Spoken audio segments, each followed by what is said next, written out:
శంకర్ వాళ్ళలో తెలియరు అభిమానులందరూ. కానీ వాళ్ళకి ఇవ్వలేదు, ఎందుకు? డబ్బులు లేవు వాళ్ళ దగ్గర. వాళ్ళు వాళ్ళ చరకు ఒక 25 కోట్లు 30 కోట్లు ఖర్చు పెట్టుకోలేరు కాబట్టి వద్దనుకున్నారు. అదే సందర్భంలో అక్కడ వంశీకృష్ణ యాదవ్ ఎవరు? డబ్బులు ఉన్నాయి, రియల్ ఎస్టేట్ వ్యాపారి కాబట్టి ఇచ్చారు. ఇవాళ ఏంటంటే జనాదరణ ప్లస్ డబ్బులు రెండు ఉన్నోడు దొరికితే వీళ్ళకి అదృష్టం.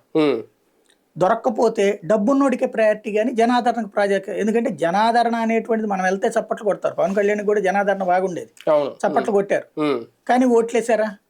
కాబట్టి జనాదరణ అనేటువంటిది పెద్ద కొలమానం కాదు, మన సింబల్ కొలమానం, డబ్బులు కొలమానం, రేపు పంచగలిగేది కొలమానం అన్నటువంటి రూట్ లోనే ఇప్పుడు అభ్యర్థులు లెక్కలు ఉంటున్నాయి. పక్క పార్టీల నుంచి వచ్చిన వాళ్ళకి కూడా ఇమీడియట్ గా పెద్దపేట వేస్తున్నారు చంద్రబాబు నాయుడు గారు. సత్యవేడు ఆయన కోనేటి ఆదిమూలం ఒక రకంగా ముందు ఆయనకి ఇచ్చారు కదా గురుమూర్తి గారికి, తర్వాత ఇమీడియట్ గా మారిపోయారు. ఇక్కడ సీట్ కన్ఫర్మ్ అయిపోయింది.